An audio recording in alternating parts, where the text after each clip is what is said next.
Salve, salve! No vídeo de hoje eu queria falar sobre um jogador que, na minha opinião, não recebe o prestígio que ele merecia aqui no Brasil, mas que, por incrível que pareça, lá na Europa ele é muito valorizado e é inclusive um dos maiores ídolos de um dos grandes clubes da França.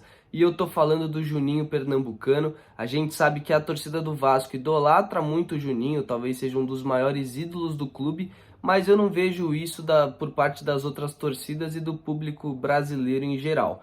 Então hoje a gente vai trazer aqui um pouco os gols, as assistências e as estatísticas do Juninho Pernambucano para a gente ver o tamanho que era esse jogador.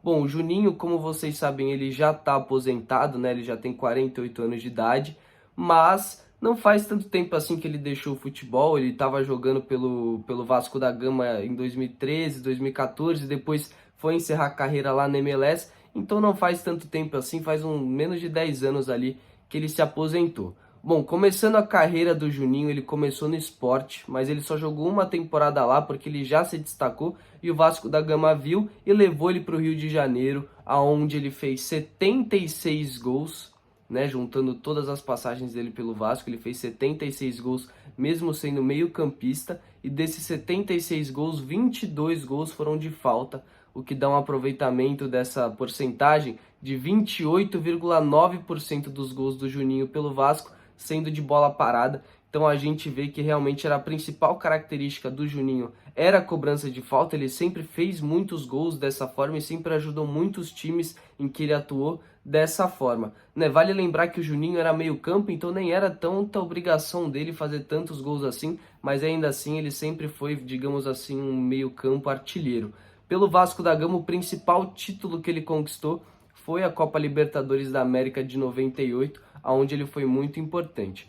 Depois do Vasco da Gama, ele foi para o Lyon, que, por incrível que pareça, é o clube que ele é mais ídolo, conseguiu ser ainda mais ídolo do que ele é no Vasco. Isso porque no Lyon ele chegou, o Lyon nunca tinha vencido a Liga Francesa, e depois que ele chegou no Lyon, ele jogou 8 temporadas, e dessas 8 temporadas ele venceu 7 vezes o campeonato francês, que até então era um título inédito, mas que ele ganhou 7 vezes consecutivas.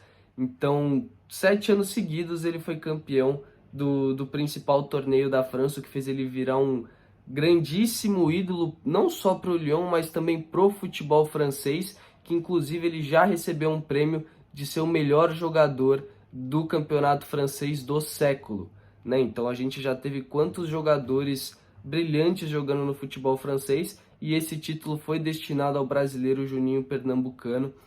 Então só mostra o grandíssimo feito que ele fez na carreira dele. No Lyon, ele, inclusive, uma curiosidade é que ele chegou a jogar até com o Benzema e com o Fred do Fluminense. Eles chegaram a fazer dupla de ataque e etc. Então realmente é uma história bem interessante. Pelo Lyon, ele tem 344 jogos, né, bastante jogo, 100 gols, ou seja, para o meio de campo é muito gol. Ele fazia um gol a cada 3 jogos e pouquinho, e desses 100 gols, 44 gols foram de falta, o que dá uma média de 44% dos gols do Juninho sendo de falta. Então realmente é algo incrível a precisão que ele tinha e a qualidade na batida que ele tinha, que era inclusive muito diferenciada.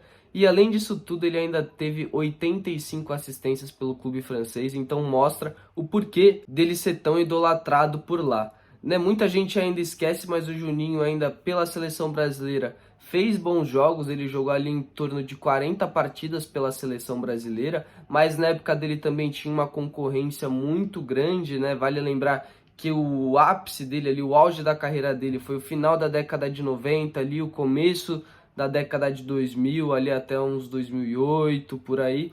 Então tava na fase de Ronaldinho ainda, Adriano, Kaká, tinha muito jogador bom na seleção, então muitas vezes ótimos jogadores acabavam ficando de fora das convocações, que é o que a gente viu acontecendo também com o Alex, por exemplo. Mas na seleção brasileira, ele chegou inclusive a jogar uma Copa do Mundo, que foi a Copa do Mundo de 2006, e principalmente ali no final da trajetória do Brasil, ele passou a ser um jogador muito importante, começou a entrar com mais frequência. Então ele realmente foi uma peça importante naquela Copa, que infelizmente o Brasil acabou perdendo para a França e não se classificando. Mas enfim, Eu trouxe aqui os dados e as estatísticas da carreira do Juninho Pernambucano para vocês analisarem e verem o tamanho desse jogador e que pouca gente fala aqui no Brasil, e eu acho que isso é um grande erro, porque para mim ele tinha que ser muito mais valorizado. Inclusive, quando a gente fala de cobradores de falta, muitas vezes nem é ele o primeiro nome que vem na nossa mente. Primeiro vem Rogério Ceni, Zico, Marcelinho Carioca, Marcos Assunção. Aí depois vem o Juninho Pernambucano, sendo que talvez ele seja um dos melhores cobradores dessa lista. Então acho que a gente tem que valorizar mais os nossos atletas.